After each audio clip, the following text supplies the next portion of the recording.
destroy all obstacles and surpass the stagnation which is life and in the afterlife. I am the snake man. I am the open wound feeding from your blood. I am the dirt under your toenail. I am the food that eats away and drinks the drippings of your waste. I am the pollution of all living creatures. I am the darkness casting shadows on your soul. The soul sacrifice, how one life to another, the true meaningful gift of giving. I am the smell lingering between your legs. I am the bullet lodged in your head.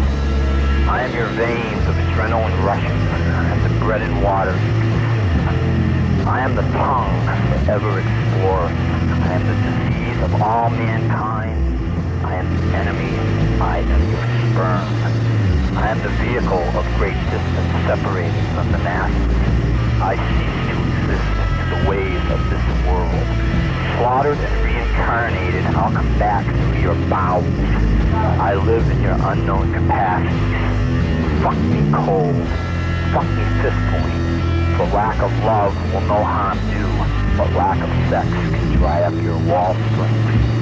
I can do without a wife, home, children, love, friendship, help, security, comfort, and food. But I cannot do without the power within myself to explore and create.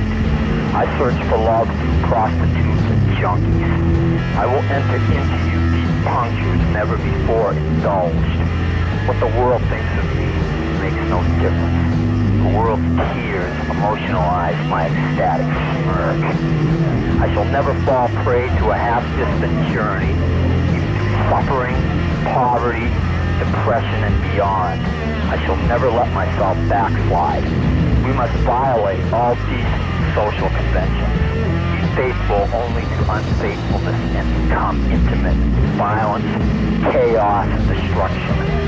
Stick peace off a bleeding virgin's cunt. For only through war can we rebuild the fires. We must also dry the seas of authority who stall us. The unattached wildlife under the walls we built.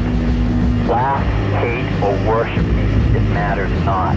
I will continue my blood quest until the day I share my dirt with the maggots beneath this earth, and my soul returns to the flames.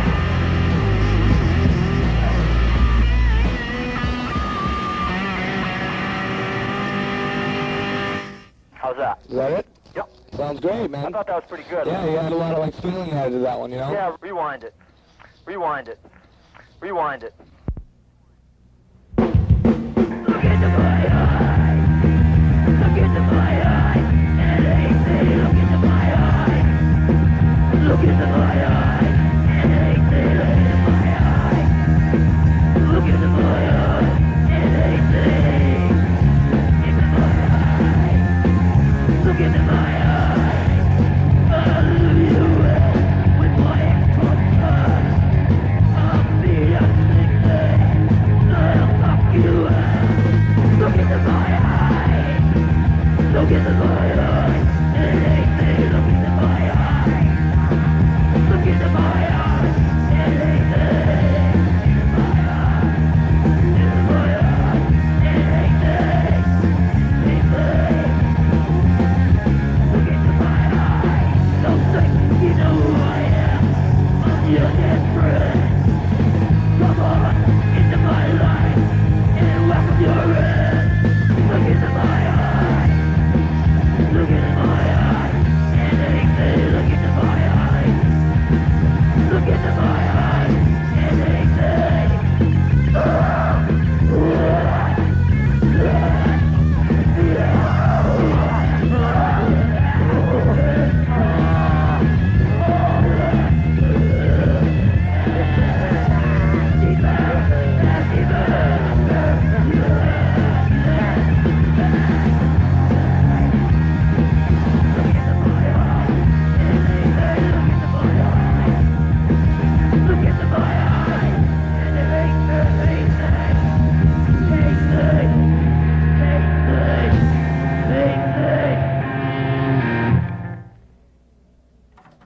Okay, that's Gigi Allin. Look into my eyes and hate me. And before that, we heard G.G. Allin and Bulge from 7 Inch that was released a short while back. The track was entitled Interior Depths. And this is it, kids. A week ago or so, Monday a week ago, Gigi called us from jail. I'm not sure if y'all are familiar with that animated movie short called Hi Mom from Jail, but it sort of reminds me of the same sort of angst from jail. Anyway, so this is the best of the conversation that we had. I'm going to apologize for the levels because it was over the phone and that's kind of difficult to get. I redid it as best I could. But I'm just going to play it for you, and then after that we'll hear some more of his music. And if you want to call and comment, our number here is 495-4818. And I don't know, enough said. Your parole report and everything. I'm wondering, like, can you give us... Yeah. They violated me because I, verbally assaulted my audience, and then they forbid me to work, and violated my constitutional rights and freedom of expression. Okay, now, what did you go to jail for the first time? What did they take you in for? Time in my life, or Yeah. go way back. Yeah, go way back. I gotta straighten this out. For criminal trespass, B&E, disorderly conduct, exposure to minors, public intoxication. When was that? Destruction, inciting a riot, assault, battery, attempted murder, felonious assault. When? What's that? When? Just through the years. Yeah. I've been arrested for everything. I mean, when G.G. Allin comes to town, it's like they call out a fucking task force or something. I've just been arrested for so many things. How many times have you been arrested for performance-related things? Well, most of those were performance-related incidents. The criminal trespass, because we refused to shut off when they told us to. Breaking and entering, because we broke into a club and played. Endangering the lives of my audience in Connecticut. Malicious destruction, inciting a riot back in Lowell, Massachusetts at the university, way back. Assault and battery at the U of M. You know, all the way down. Okay, so this most recent incident was in Texas? What's that? Your most recent incident was in Texas? Yeah, well, my parole agent forbid me to leave the state. When? After what had happened out in California. We had played and there was a riot, and the police department called the Michigan Department of Corrections and said that I had incited a riot, so then they refused me to leave the state, which I just pretty much told them to go fuck themselves. I went anyway, because, you know, that's what I do. I got arrested in Florida, and I was released on bail. Then I got arrested in Dalton, Georgia, and I was released on bail. And then I got arrested in Austin, Texas, and that's when they violated my parole. That's when they took you in. Right. For no reason. They just came in the club, handcuffed me. They actually put me on a stretcher, handcuffed me to a stretcher, put me in the back of an ambulance, took me to the hospital. And when I got there, I had a broken hand and broken ribs. I'm covered with blood, and they're handcuffing me so I can't move. And then they tell me, oh, by the way, we're going to hold you because Michigan's going to extradite you, you know. All that bullshit, so. Why were you hurt? Self-inflicted. It's just what I do. Kind of a therapeutic thing. Yeah, you think it really helps? What's that? Does it really help? Yeah, it really does, you know, because I keep so much built up inside, and when I get up on stage, it's like an expression of complete chaos and lawlessness. It's just, you know, everything comes out. Were you comfortable on stage, like the first time that you ever got on stage? Say that again? Were you comfortable the first time you ever got on stage? Is it something you feel like you were born to do? Yeah, because I just release myself. I'm just, it's sort of a place where I get my revenge on everything. It's through my music. It just keeps me in touch with my inner demons, and we just sort of run wild. Yeah, that's my battleground, really, and that's how I set my stage up, as a battleground. And then when you walk into a G.G. Allin show, there's basically no limits and no laws. There's no fake blood and no props. I mean, it's all real. If, you know, whatever happens. It's usually going to be a pretty dangerous experience. And if people get hurt, well, tough shit, you know. If they come to the club, that's what they got. They better be ready for it. So a lot of people come, and they think it's all fraud, or they don't think it's real. But when they get there, make them a believer. Yeah, and you have some of your audience like gets really excited and gets back, gets up on stage with you. What do you do about that? Do you encourage that, or are they in your way? We encourage a confrontation, both audience and performer. I've beaten the shit out of my audiences. They've beaten the shit out of me, and that's it. The cops have no business to be there anyway. It's not their place. I mean, I break down all the boundaries and all the rules and all the laws. I'm not, when you walk into the club, you got to know you're walking into a dangerous situation. So I'm putting my life on the line. So I expect everybody to walk into that club better be ready to do the same thing. How do you get along with the owners of the? Not very well. I've been chased out. I've been shot at. I've been stabbed. I've been arrested more times than I care to remember. But the thing is, it's real, and there's so much, fake in the underground right now, and you've got all the major record companies trying to institutionalize it by coming down and signing all these bands now, and all they're really trying to do is sign everybody so that they can destroy the underground completely. And then they've got all these offset labels to make you think you're buying alternative when you're actually buying into the industry. It's just so fucking amazing. I can't believe how stupid people are to fall for this. They think it's such a good thing that all of these bands are signing now, but they don't realize the plot behind the major labels are just trying to destroy the underground. You think so? Tell us about your new release. Who's putting that out? I got 3 new releases coming out. One is on a label in Texas, one is on Performance Records, and one is on a label in Atlanta, Georgia. And basically, they're all 3 different. Did you get those tapes, by the way? Yeah, I did. Thanks. Okay, they're all basically. I just got really sick and tired of everybody's, preconceived notion as to what a G.G. Allin record is supposed to sound like. I mean, they're all different. They're all basically, a part of my life. I mean, when I'm singing something, it's basically what I'm involved in at the time. What I did is I put out 3. I got the assaultive, hardcore. I've got the one CD that's just like a 60-minute trip through my mind, and then I've got the thing that I did, that Carmelita song, which you did get that, right? Yeah. Yeah, that song there is a song that I didn't write, and there's very few songs that I would even record that I didn't write, but I heard that song back in 1989, and I wanted to do it back then, but then I got arrested by the Secret Service, so I never got a chance to record it. But that's the Secret Service? My life in 1989. That's where I was at. I mean, I had bottomed out on everything, heroin and every drug, and I mean, I was like a walking zombie. I would wake up in Chicago and think that I was in Los Angeles. I just completely headed somewhere. One of the other songs you recorded that isn't actually yours is by Charles Manson. Garbage Dump. Yeah. Do you like read a that's lot of his song stuff? That I could relate to. I can't do a song unless I actually can relate to it, and that's another one of those songs that I've always wanted to do because I've lived on the streets and ate at soup kitchens and actually ate in garbage cans before. So that song, I mean, a lot of people cover Manson songs for the shock value of, oh, we did a Manson song, but I did it because I believed in the song. I don't really do anything for shock value like people think. I do it because it's real and that's how I feel. If people find it shocking, then I don't. No, I don't care. Just don't come if you don't like it. Okay.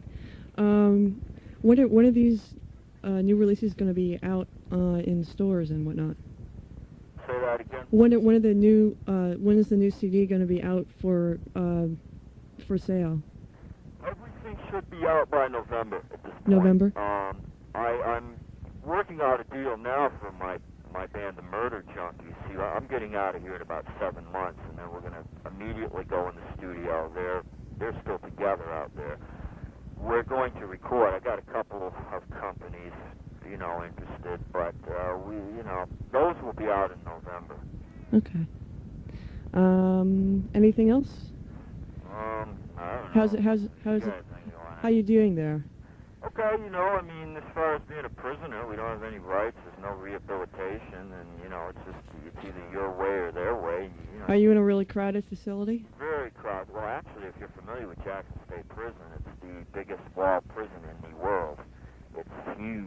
It's humongous. It's miles and miles of wall and inside, and it's quite an incredible place. It's I'll try to describe. I mean, it's like a human zoo. You look in the facility that I'm in is about as long as a football field and about 8 stories high, and it's just cage, one on top of the other beside. And you're basically looking at a 3x9, so you're living in real tight quarters. And How many got do your you head do? in You, front do you of the share a toilet. cell? What's that? Do you have roommates or cellmates? Not here, no. The cells are too small. I mean, you're Just basically singles. sleeping with your head in the toilet. and you're on a slab. You know, that's true. It sounds funny, but it's really the truth. You know, you can turn around and there's your toilet Yay. right on top of you. So it's you know, and then if you go against you know what they're trying to dictate to you, then they beat you down, throw you in the hole. So it's all a game. You know, I've seen psychiatrists and counselors, and I've been through all this shit, and I just said fuck it, man. I just closed it all out, and I refused to let them get to me.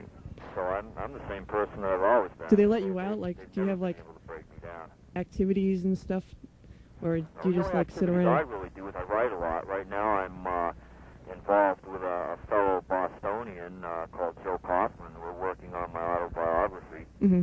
and I write a lot of poetry. I'm working on a book and things of that nature.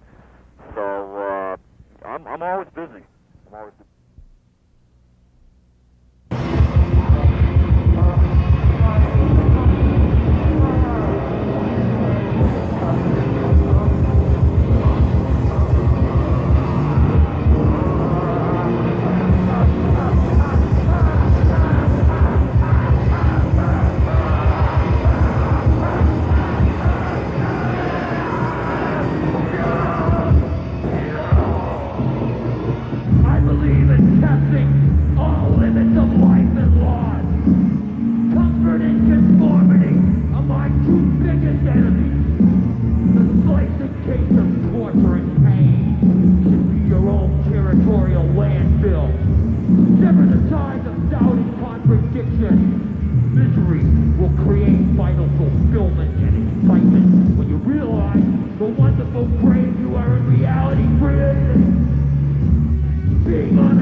Welcome, then it's the whole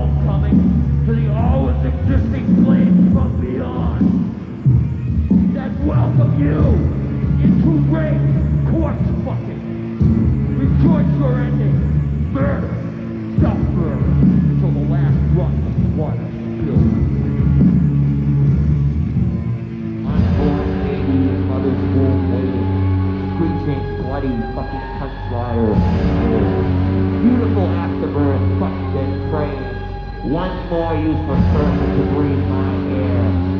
I hope your life brings early death. Die, pregnant one. Die, first two. Unborn baby in mother's womb waiting. Screeching, bloody, fucking punch rider and soul. Beautiful afterbirth, fuck this train. One more useless person to breathe my air. I hope your life brings early death. Die, pregnant one. Die, first two.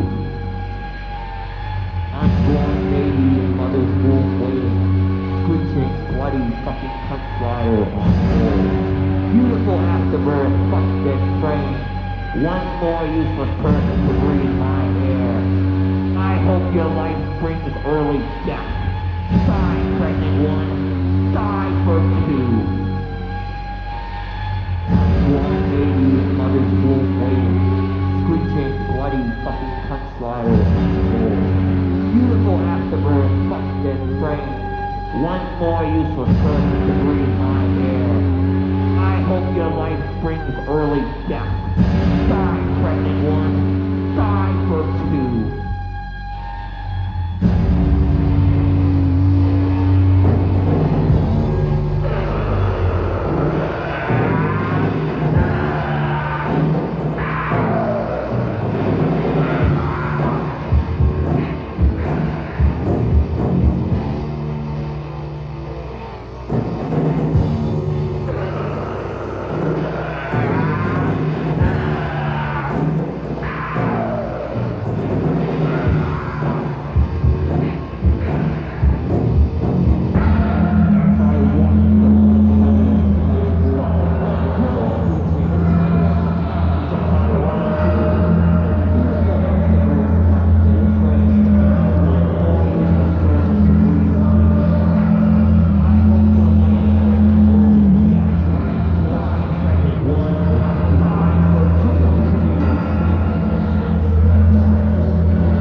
suckers in a matching wardrobe. Shiny motherfuckers. Speak what an ass delivers. Suck ass paycheck. Cheating robots of fucking society. The fuck government puppet. Guide me now, mindless man, from a world I do so terrorize. But you only rule me in your mind, because I rule your will.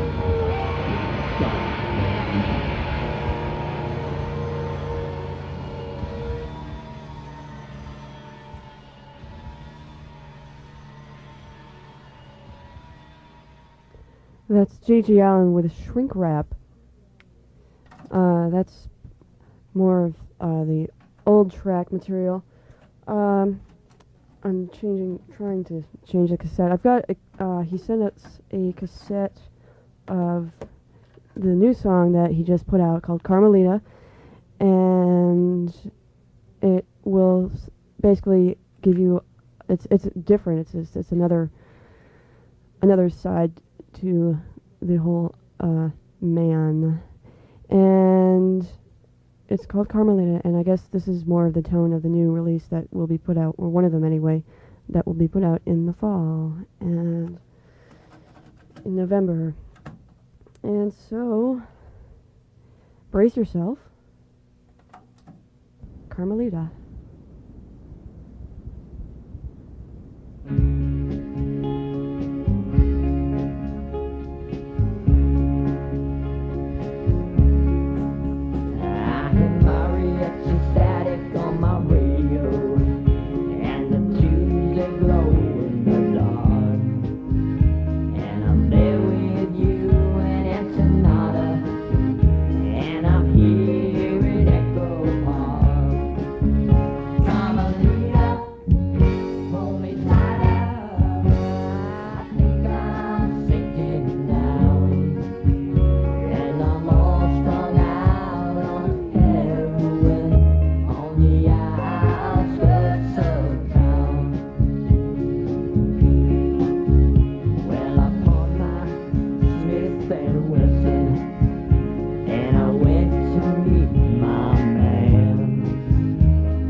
And they cut off your welfare check. Carmelita, hold me tighter. I think I'm sinking down, and I'm all strung out on heroin on the outskirts of town. Carmelita, hold me tighter. I think I'm sinking down, and I'm all strung out on heroin on the outskirts of town.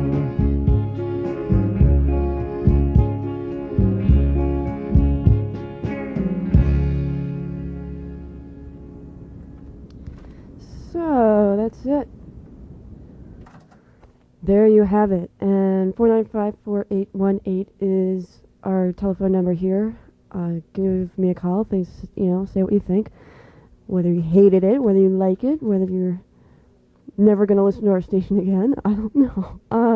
So I've got another hour here. So I'm just going to keep on going, roll right along, whatever you call it. This is Mannequin Beach.